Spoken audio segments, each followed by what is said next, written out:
तुमच्यापैकी अशा किती जणांना हा अनुभव आलाय की संध्याकाळी वॉकवर असताना कानात हेडफोन्स मध्ये जी गाणी चालली आहेत त्यात इतका गुंग झालोय की समोरची एखादी जर ओळखीची व्यक्ती दिसली तरी त्या व्यक्तीकडे आपलं लक्षच नाहीये, किंवा स्वयंपाक करताना डोक्यात विचार भलतेच आहेत, त्याच्यामुळे भाजीत मीठ टाकलं की नाही टाकलं याचं भानच उरलेलं नाहीये, किंवा गाडी चालवताना डोक्यात ऑफिसचे विचार चाललेत, आज काय काम करायचं, आज किती जणांना काय मेल करायचं आहे, आज बॉसशी काय बोलायचं आहे, आणि त्याच्यामुळे सिग्नल लागलाय की नाही लागलाय ह्यावर लक्षच नाहीये.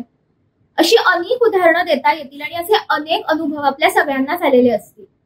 पण मग ह्या मागचं नक्की कारण काय? एखादी गोष्ट करत असताना डोक्यात किंवा आपल्या मेंदूमध्ये वेगळेच विचार चालले आहेत आणि आपण वेगळ्याच कुठेतरी गुंग होऊन गेलो आहे. ह्याला नक्की सायकोलॉजीमध्ये काय म्हणतात आणि ह्याच्यावर काही पर्याय आहे का? हे चांगलं आहे की वाईट आहे? बघूया आजच्या व्हिडिओमध्ये.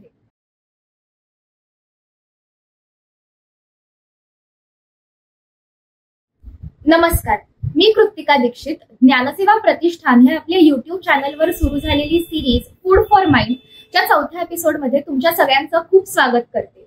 मी एक समुपदेशक म्हणजेच काउन्सिलर आहे आणि माझ्याशी संपर्क साधायचा असेल तर माझा नंबर डिस्क्रिप्शन बॉक्समध्ये दिलेला आहे. आपल्या दररोजच्या व्यस्त आयुष्यात आपल्याला रोज किती अनेक कामे असतात. सकाळी बेडवरून उठल्या उठल्या डोक्यात ह्या कामांची लिस्ट तयारच असते. उठायचंय, ब्रश करायचाय, अंघोळ करायची, नाश्ता करायचा आहे, ऑफिसला जायचंय. ऑफिसची कामं तर असतातच, त्याचप्रमाणे घरची कामंही कधी कधी ऑफिसमध्ये करावी लागतात. बिल भरायची आहे, किराणा सामानची यादी बनायची आहे, मग घरी येता येता ही अनेक कामं डोक्यात कायम चाललेलीच असतात आणि ही लिस्ट तर कायमच नेव्हर एंडिंग असते. आणि या सगळ्या कामांसाठी भरपूर शारीरिक तसेच मानसिक एनर्जी कायमच आपल्याला लागते. आणि म्हणूनच कधी कधी आपोआपच आपला मेंदू असा ट्रेन होतो की सगळी कामे किंवा यातली बरीचशी कामे ऑटो पायलट मोडवर व्हायला लागतात. म्हणजेच काय तर जणू काही आपली रोजची दिनचर्या ही स्वयंचलित होऊन जाते. आणि म्हणूनच डोक्यात वेगळे विचार असतात पण कृती काहीतरी वेगळंच दर्शवित असते. आता ह्या उलट कल्पना करूया. आपल्या रोजच्या व्यस्त दिनचर्येत जिथे कायमच आजूबाजूला असंख्य लोक आहेत, रस्त्यावर वर्दळ आहे, गाड्यांचा आवाज आहे, पण ह्या सगळ्या सिच्युएशन्स मधूनही एक तो लहानसा क्षण काढून आपण थांबलोय, आपल्या श्वासावर लक्ष केंद्रित केलंय, आपल्या मनात डोकावण्याचा प्रयत्न करतोय आणि फक्त आत्ता आणि इथे काय चाललंय ह्यावर लक्ष द्यायचा प्रयत्न करतोय. कसा असेल त्या क्षणासाठीचा आपला अनुभव? ह्यालाच सायकोलॉजीमध्ये माइंडफुलनेस असं म्हणतात.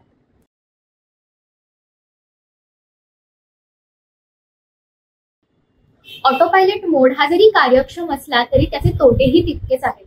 जेव्हा मेंदू ऑटो पायलट मोडवर असतो तेव्हा डोक्यात विचार भलतेच पण कृती वेगळीच चाललेली असते.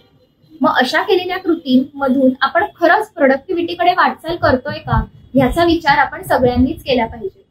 मागच्या एका व्हिडिओमध्ये मी तुम्हाला सांगितलेलं की मल्टीटास्किंग करणं किती चुकीचं आहे, ज्यामुळे आपलं मन तर एकाग्र एका कार्यावर राहतच नाही पण त्याचप्रमाणे आपल्याला हवे तसे रिझल्ट देखील बघायला मिळत नाही.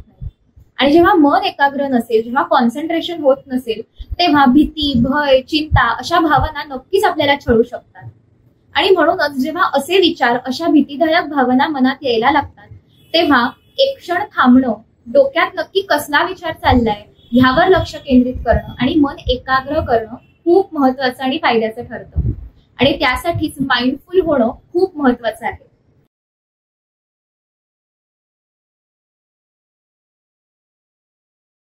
अगदी थोडक्यात आणि सोप्या शब्दात सांगायचं झालं तर माइंडफुलनेस म्हणजे आत्ता इथे काय चाललं आहे ह्याचा नॉन जजमेंटली विचार करणं. मी आत्ता कशी वागते, माझ्या अवतीभोवती आत्ता काय चाललेलं आहे आणि त्याचप्रमाणे वर्तमानात माझ्या डोक्यात कुठले विचार चाललेले आहेत ह्यावर लक्ष केंद्रित करणं. जेव्हा आपण माइंडफुल होतो, जेव्हा प्रेझेंट मध्ये काय चाललंय, वर्तमानात काय चाललंय ह्यावर लक्ष केंद्रित करतो तेव्हा आपोआपच चिंता कमी व्हायला लागतात. जर आपला मेंदू आणि आपलं मन प्रेझेंटमध्ये म्हणजेच वर्तमान काळात फोकस केलेलं असेल तर मग चिंता तरी मनात कशा काय येणार.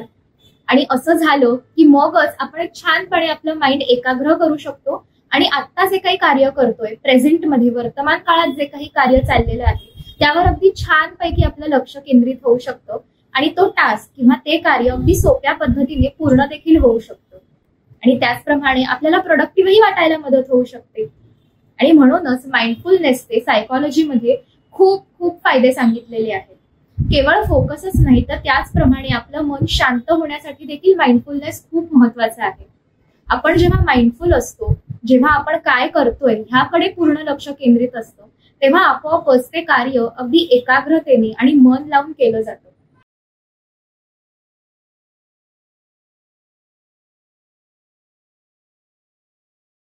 बघा हा, पूर्वी आपल्याला आपले आजी आजोबा कायम सांगायचे, तू जे काही करशील ते अगदी मन लावून कर.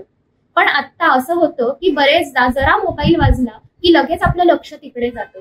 एखादा मुलगा जर अभ्यास करत असेल आणि मध्येच काहीतरी आवडती सिरियल लागली तर लगेच लक्ष टीव्हीकडे जातं.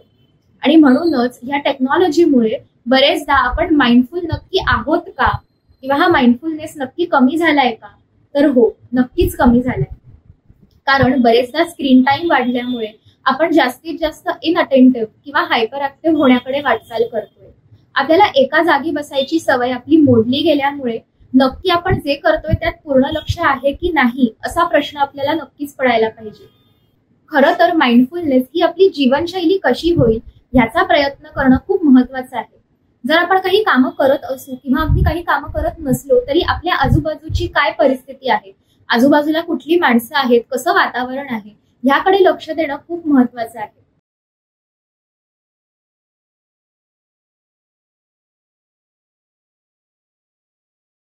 जितकी जास्तीत जास्त आपण माइंडफुलनेस आत्मसात करू तितकाच जास्तीत जास्त आपल्याला ऑटो पायलट मोड करून अगदी प्रोडक्टिव्हिटीकडे किंवा एकाग्रतेकडे वाटचाल करायला याची खूप मदत होईल. माइंडफुलनेस आपल्या जीवनात आणण्यासाठी एखादा सेपरेट वेळ काढून एका रूम मध्ये शांततेत बसून करण्याची ही मुळात गोष्टच नाहीये. अगदी कधीही कुठेही कसाही हा माइंडफुलनेस आपण आपल्या जीवनात आत्मसात करू शकतो. आणि म्हणूनच अधिकाधिक पद्धतीने जर आपण माइंडफुलनेस आपली जीवनशैली बनवली तर आपल्याला ह्याचे खूप जास्त फायदेही मिळू शकतात. आता आपण बघणार आहोत की एवढं माइंडफुलनेसचं महत्व मी सांगितल्यावर नक्की हा माइंडफुलनेस जीवनात उतरवायचा कसा. तर काही अगदी सोप्या पद्धती किंवा सोपी उदाहरणं म्हणजेच रोज जर आपण ईमेल देत असू तर बरेचदा असं होतं की अगदी नकळत काहीतरी रिप्लाय दिला जातो विचार न करता. पण तेव्हाच हा ईमेल पाठवण्याच्या आधी जर आपण खोल श्वास घेतले, आपल्याला नक्की काय लिहायचं आहे याचा पूर्णपणे विचार करून मग तो ईमेल ड्राफ्ट केला तर अगदी सोप्या पद्धतीने कमीत कमी वेळात आपण जास्तीत जास्त प्रोडक्टिव्ह होऊ शकू आणि आपल्याला जे काही समोरच्यापर्यंत पोहोचवायचे आहे ते अगदी सोप्या पद्धतीने पोहोचवू शकू. दुसरी टिप म्हणजे माइंडफुल ब्रीदिंग.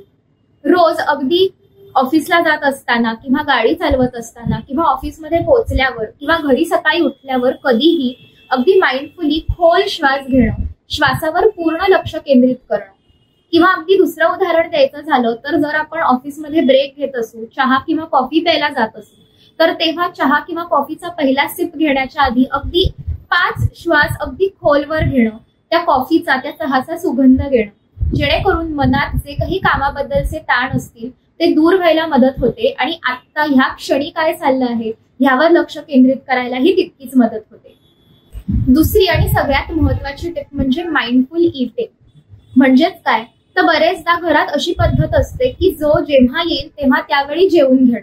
पण असं न करता किंवा टीव्ही बघत किंवा मोबाईल बघत न जेवता अगदी सगळ्यांनी एकत्रितरित्या जेवणं किंवा जरी तुम्ही एकटे जेवत असलात तरीही जितकं हळू होऊ शकेल तितक्या हळू जेवणं, विचारांवर फोकस न करता जेवणावर लक्ष केंद्रित करणं.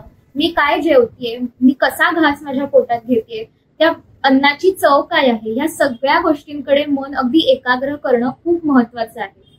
डोक्यात वेगळे विचार चालू असताना जर आपण पटापट अन्न जेवलो तर ह्याचा पोटावर फिजिकली आणि मेंटलीही परिणाम व्हायला लागतो.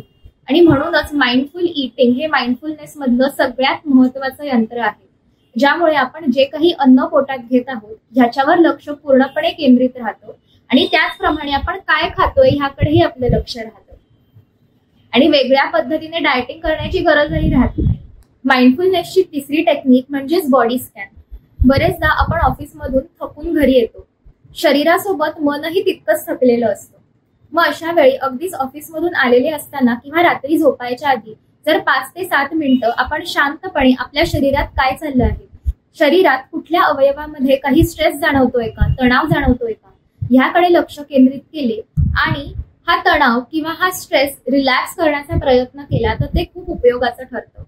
उदाहरणार्थ बरेचदा आपल्याला आपल्या खांद्यांमध्ये किंवा आपल्या छातीमध्ये तणाव जाणवतो. मग अशा वेळी त्या तणावावर, त्या स्ट्रेसवर आपलं लक्ष केंद्रित करून जर आपण डीप ब्रीदिंग प्रॅक्टिस केली तर नक्कीच थोडं रिलॅक्स व्हायला आपल्याला मदत होते आणि आपली बॉडी सोबत आपलं मनही रिलॅक्स व्हायला मदत होते. चौथी टिप म्हणजे माइंडफुल लिसनिंग. बरेचदा आपला मित्र किंवा आपल्या घरच्यांची तक्रार असते की ते जेव्हा आपल्याशी बोलत असतात तेव्हा आपलं त्यांच्याकडे लक्षच नसतं, कारण आपल्या डोक्यात काहीतरी वेगळेच विचार चाललेले असतात. पण असं न करता जर आपण माइंडफुली ते आपल्याला काय सांगत आहेत, त्यांची काही दुःख, त्यांचे काही तणाव शेअर करत आहेत का, ह्याकडे आपण लक्ष केंद्रित केलं तर त्याचं त्यांनाही छान वाटतं आणि त्याचप्रमाणे आपलंही लक्ष त्यांच्या बोलण्याकडे एकाग्र राहतं. ह्यामुळे केवळ नातेसंबंधच सुधारत नाहीत तर त्याचप्रमाणे आपलंही कॉन्सन्ट्रेशन वाढायला मदत होते आणि माइंडफुलनेस आपण आपल्या जीवनशैलीत उतरवू शकतो.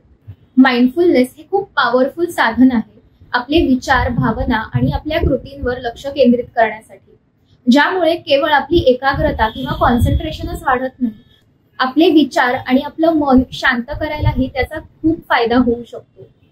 चला तर मग मी दिलेल्या टिप्सनुसार आपण माइंडफुलनेस आपल्या रोजच्या जीवनात अवलंबायचा प्रयत्न करूयात आणि आपलं जीवन माइंडलेसच्या ऐवजी माइंडफुल बनवूयात. तुम्हाला जर आजचा व्हिडिओ आवडला असेल तर ज्ञानसेवा प्रतिष्ठान या आमच्या YouTube चॅनलला सबस्क्राईब करायला विसरू नका. हा व्हिडिओ लाईक करा, आवडला असेल तर कमेंट करा आणि इतरांसोबत शेअर करा. भेटूया पुढच्या भागात. तोपर्यंत धन्यवाद.